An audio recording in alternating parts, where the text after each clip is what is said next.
The Strange Case of Dr. Jekyll and Mr. Hyde by Robert Louis Stevenson. Read by Helga Bragg. Incident of Dr. Lanyon.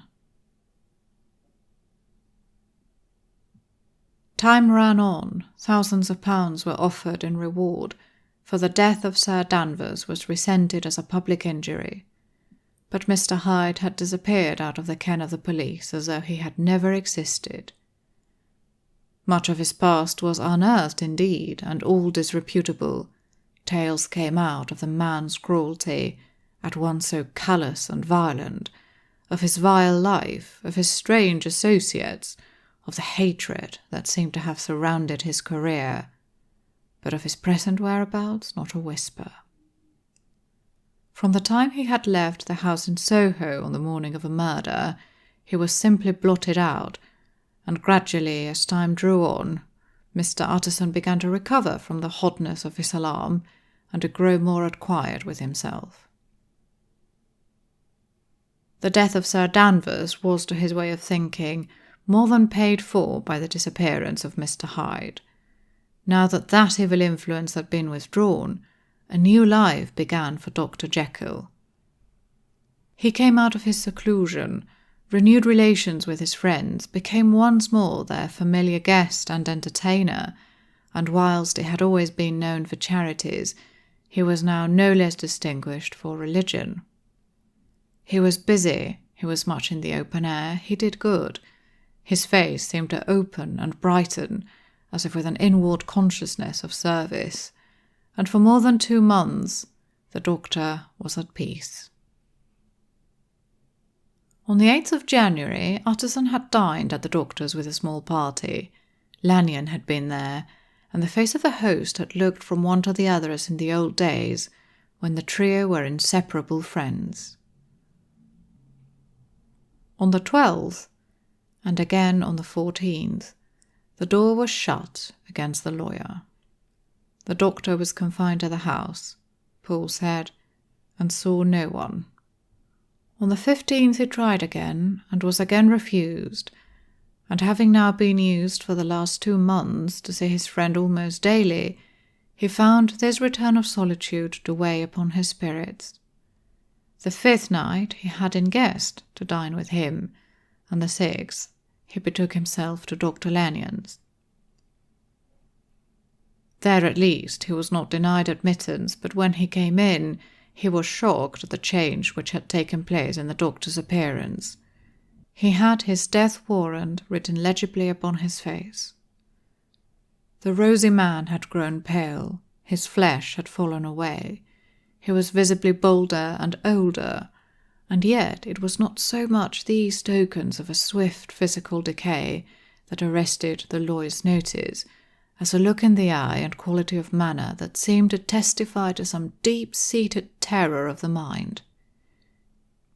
It was unlikely that the doctor should fear death, and yet that was what Utterson was tempted to suspect.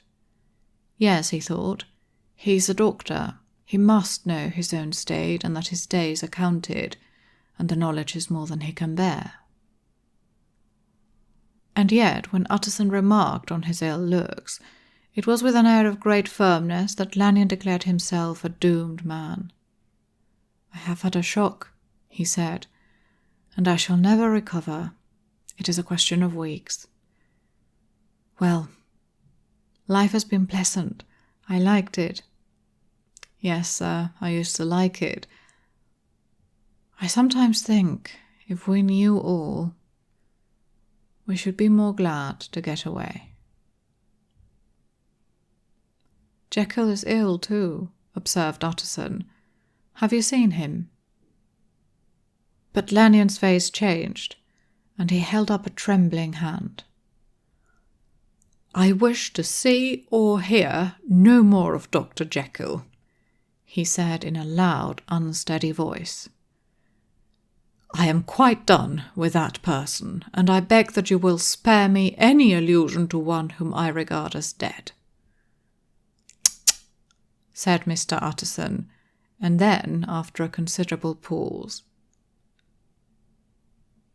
"Can't I do anything? he inquired. "We are 3 very old friends, Lanyon. We shall not live to make others." "Nothing can be done," returned Lanyon. "Ask himself." "He will not see me," said the lawyer. "I am not surprised at that," was the reply. "Some day, Utterson, after I am dead, you may perhaps come to learn the right and wrong of this. I cannot tell you. And in the meantime, if you can sit and talk with me of other things, for God's sake, stay and do so. But if you cannot keep clear of this accursed topic, then in God's name go, for I cannot bear it." As soon as he got home, Utterson sat down and wrote to Jekyll, complaining of his exclusion from the house, and asking the cause of his unhappy break with Lanyon, and the next day brought him a long answer, often very pathetically worded, and sometimes darkly mysterious in drift. The quarrel with Lanyon was incurable. "I do not blame our old friend," Jekyll wrote, "but I share his view that we must never meet. I mean from henceforth to lead a life of extreme seclusion. You must not be surprised, nor must you doubt my friendship, if my door is often shut, even to you. You must suffer me to go my own dark way. I have brought on myself a punishment and a danger that I cannot name. If I am the chief of sinners, I am the chief of sufferers also. I could not think that this earth contained a place for sufferings and terrors so unmanning, and you can do but one thing, Utterson, to lighten this destiny, and that is to respect my silence." Utterson was amazed. The dark influence of Hyde had been withdrawn.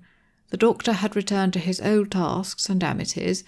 A week ago the prospect had smiled with every promise of a cheerful and an honoured age, and now in a moment friendship and peace of mind and the whole tenor of his life were wrecked. So great and unprepared a change pointed to madness, but in view of Lanyon's manner and words, there must lie for it some deeper ground. A week afterwards, Dr Lanyon took to his bed, and in something less than a fortnight he was dead. The night after the funeral, at which he had been sadly affected, Utterson locked the door of his business room, and sitting there by the light of a melancholy candle, drew out and set before him an envelope addressed by the hand and sealed with the seal of his dead friend. "Private, for the hands of G.J. Utterson alone, and in case of his predecease to be destroyed unread," so it was emphatically superscribed, and the lawyer dreaded to behold the contents. "I have buried one friend today," he thought. "What if this should cost me another?" And then he condemned the fears at his loyalty and broke the seal. Within there was another enclosure, likewise sealed, and marked upon the cover as not to be opened till the death or disappearance of Dr. Henry Jekyll. Utterson could not trust his eyes. Yes, it was disappearance, here again, as in the mad will which he had long ago restored to its author. Here again were the idea of a disappearance and the name of Henry Jekyll bracketed. But in the will, that idea had sprung from the sinister suggestion of the man Hyde. It was set there with a purpose all too plain and horrible. Written by the hand of Lanyon, what should it mean? A great curiosity came on the trustee to disregard the prohibition and dive at once to the bottom of these mysteries.